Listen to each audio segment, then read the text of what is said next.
earliest trade between Asia and the New World, between Asia and Europe. Those Chinese and Filipino sailors who jumped ship in Mexico, the Louisiana Manila men, the Asian crews first sailed on Spanish galleons from here in Manila. But even before the Spaniards came, the Chinese were already here in the Philippines for centuries. We are in the soil itself, some remains of our long past, and our work and lives in the Philippines.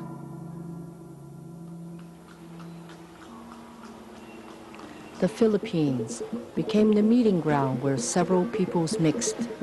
We see them still strongly indigenous. Also Spanish Catholic, Chinese, and especially mestizo. Pablo Tan, Rosario So, the mix of Filipino, Spanish, and Chinese.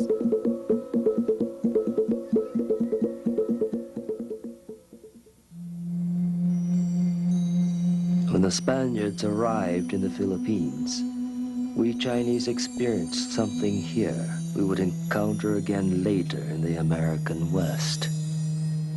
When the Spaniards settled into this country and colonized the Philippines, the Chinese became the backbone of the colonial economy. They were the carpenters, they were the cooks, they were the masons that built a number of the huge stone buildings and churches all around Manila.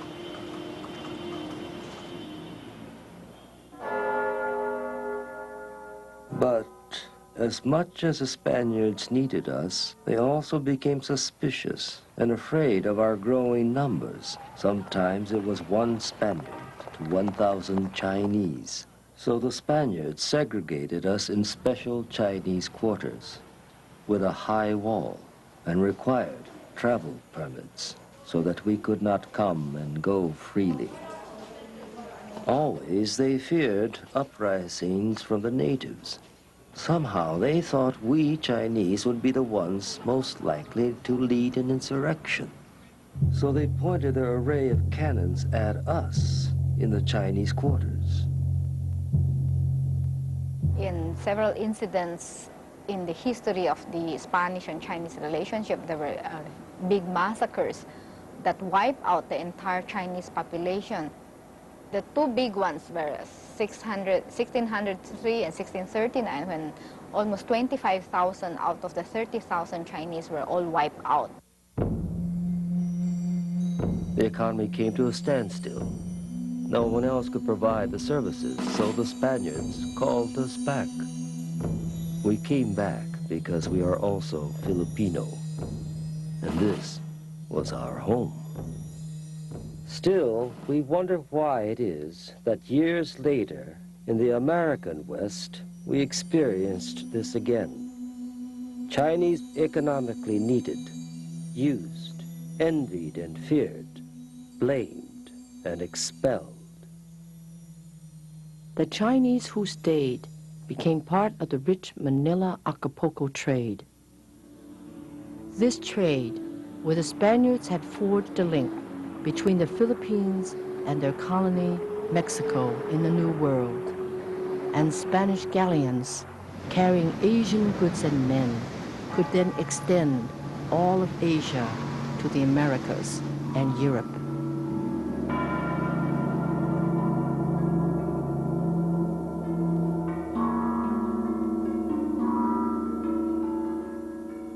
What we have in the 16th century is a China and an India with incredibly well-developed economies.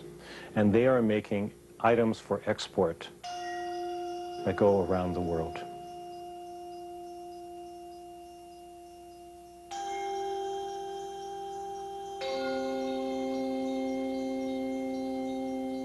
They're making porcelains, they're making wooden furnitures, they're making intricately embroidered fabrics, all sorts of things for the world market.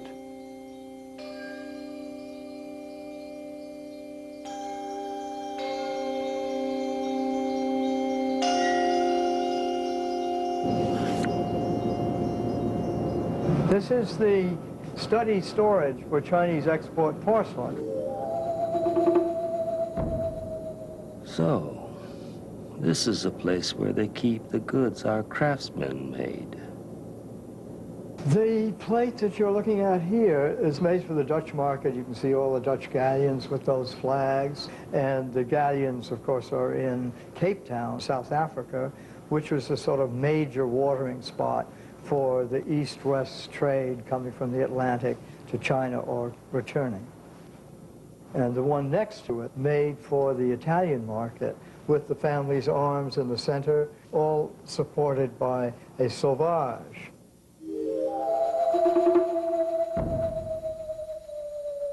How exotic, and on a family's royal plate.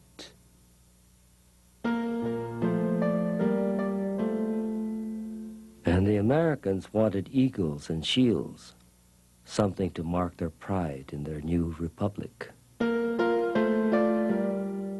Imagine the household of American President Thomas Jefferson dining on Chinese dinner plates made in South China, marked with his initial J.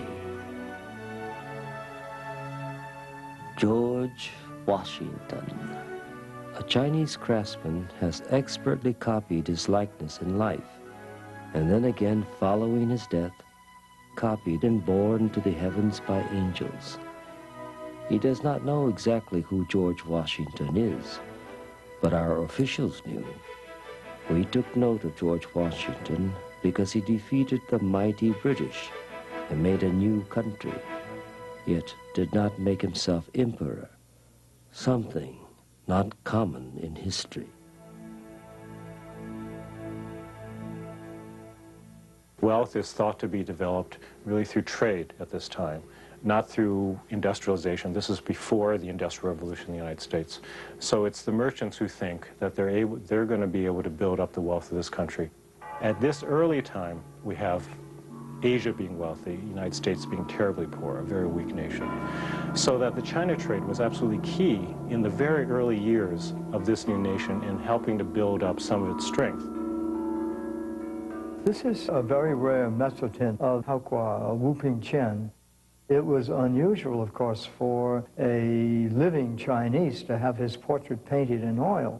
So this was clearly a gesture towards Benjamin Chew Wilcox, with whom he did a great deal of business. He was considered to be the world's wealthiest merchant.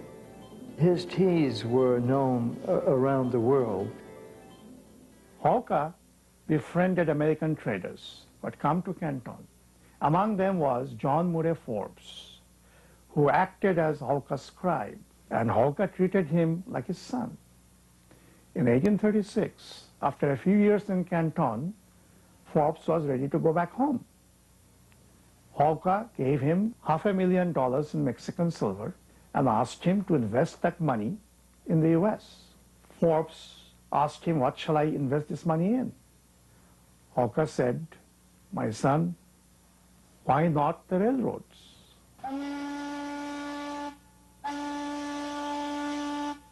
Most people know Chinese labor was involved in the building of America's first transcontinental railroad. It was not Chinese labor, but Chinese capital, hard cash, that was used in the building of railroads in America's great Midwest, in Iowa, Michigan, Nebraska, Illinois. The advice came from a very astute Chinese merchant who, of course, never left Canton, never saw a railway track or a train. After Haokua died, the Forbes family continued to send dividends to his descendants because this was a time when Chinese and American merchants could still be partners.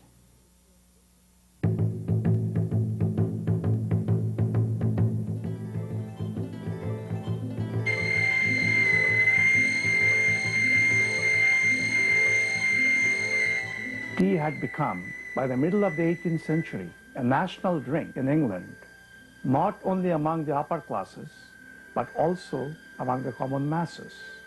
About 10% of household income was spent on buying teas. And Americans also wanted tea.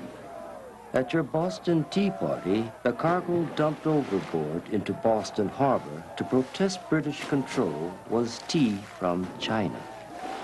Who would guess that a war could come from the drinking of tea?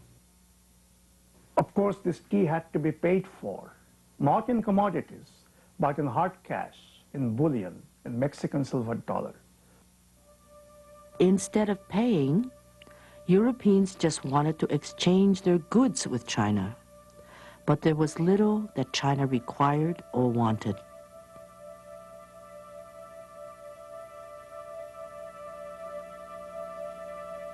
It created a serious trade balance problem for Britain and other trading companies from Europe. We're talking about millions of pounds of tea, drunk by virtually every man, woman, and child in England and the colonies. The tea cost millions in British pounds and even more in American dollars. The British desperately needed something they could trade. They found it in opium. We talk about the drug problem today in America and the rest of the world. The drug problem in China in the early 19th century was phenomenal. Most people think that the Chinese were in the habit of smoking opium through the centuries. The fact is, opium was introduced to China by the British from India, where it was grown under British control, and then smuggled into China.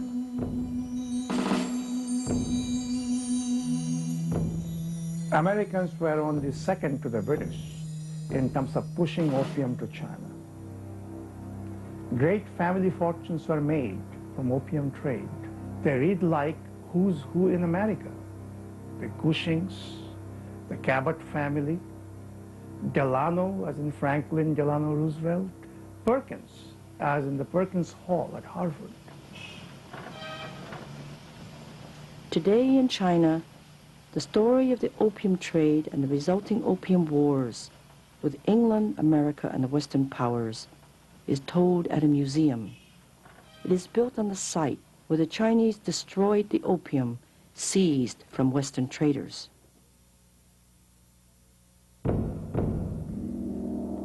Over the vast plaza of the museum presides the figure of Commissioner Lin. He was sent by his emperor from Peking to Canton to stop the use and sales of opium. 前呢個詞咧就係好嚟燒嗰啲鴉片煙嘅，將英國政府所運嚟嘅鴉片煙，通通集中在呢個地方，正係焚燒。唔係，佢一定要燒咗佢，一定要燒啊！英國政府咧當時咧清朝政府就唔俾佢燒，但係佢一定堅決一定要燒毀佢，唔好俾佢流傳喺呢度咧就喺民間啊就毒害村民。 Yes, our Commissioner Lin was uncompromising. To Queen Victoria of England, Commissioner Lin addressed her conscience. We have heard that in your honorable nation, too, that people are not permitted to smoke the drug, and that offenders expose themselves to sure punishment. And finally, with the Western traders who had flooded China with opium, Lin took lightning action. Surrender your balls of opium to us, he demanded. Listening to our soldiers beating gongs and blowing conch shells all night, the foreign traders quickly agreed to surrender their opium, but did not actually do so. Our Commissioner Lin then built a wall around the factories, and after 39 more days as prisoners, the foreign traders gave up their poisonous opium to be destroyed.